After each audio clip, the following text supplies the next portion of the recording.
Peace and joy are not things you attain at the end of life. They are the basis of your life. Offer it first to others, and you will receive it too, in full. If you simply commit yourself into creating what you really care for, your thoughts get organized in such a way that there are no hurdles. Your thoughts flow freely toward what you want, and once this happens, the manifestation of your desire is a natural consequence. The logic is simple. If you do the right things will happen to you, even without your intent. If you are well-fed, peaceful, blissful, happy, well-loved, with nothing to complain about, you will not value food, peace, love, nor compassion so much. Only a grateful person will understand that all of these are gifts and can be taken away in a blink of an eye. The quality of your life is decided not by what kind of clothes you wear, what kind of car you drive, or what kind of home you live in, but by how peaceful and joyful you are within yourself. This is essentially the quality of your life. Everything else is done to get there. If this does not happen, everything else goes to waste.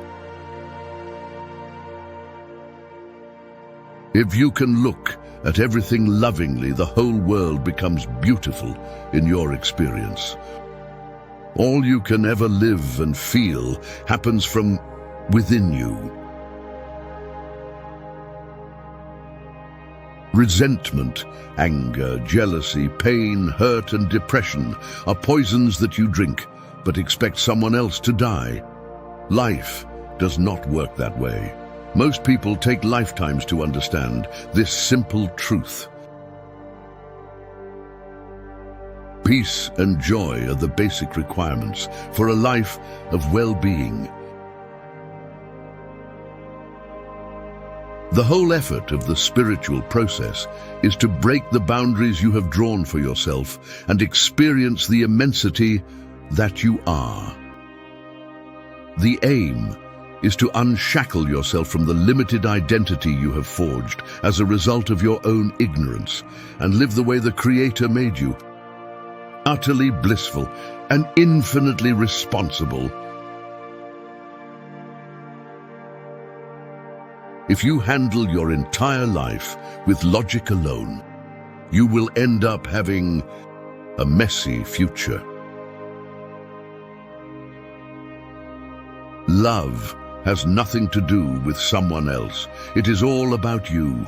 It is a way of being. It essentially means you have brought sweetness into your emotion.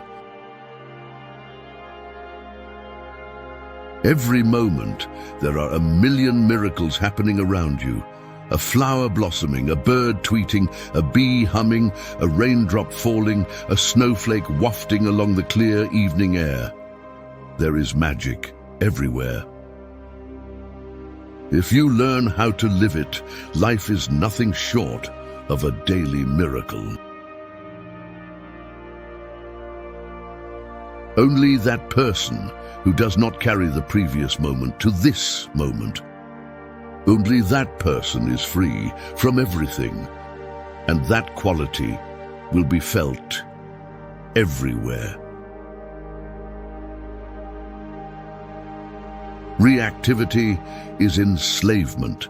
Responsibility is freedom. When you are able to create yourself the way you want, you can create your life the way you want as well. Your outer life may not be 100% in your control, but your inner life always will. If you look at your life closely, you will find that you have done the most idiotic and life-negative things when you were angry. Turning inward does not have anything to do with thoughts, ideas, opinions, or philosophies. It has nothing to do with the psychological activity of your mind.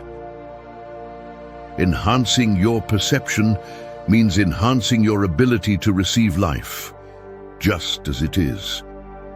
If you're willing to dedicate just a few minutes of your life to this every day, you would see the change.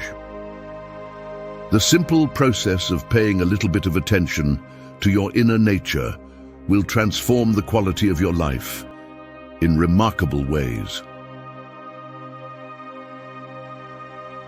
The whole spiritual process is just this, that you are willing to take the next step not knowing where it will lead you. If you are not ready for that, that means you are not ready for any new possibility. Pain or pleasure, joy or misery, agony or ecstasy happens only inside you. Human folly is that people are always trying to extract joy from the outside. You may use the outside as a stimulus or trigger, but the real thing always comes from within. Because your self-preservation instinct keeps telling you, unless you have walls, you are not safe. Unconsciously, you keep building them, and later you struggle with them. This is an endless cycle.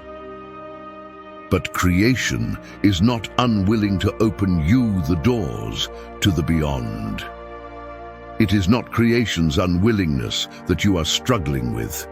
You are struggling with the walls of resistance that you have built around yourself. When any being calls or really yearns, the existence answers. If the thirst within you is strong enough, God always answers. The need for seeking something outside will completely disappear. Once you are blissful by your own nature, your life becomes an expression of your blissfulness and not a pursuit of happiness. If you don't know how to keep yourself as a joyous, peaceful, and loving human being, what can you do for your child?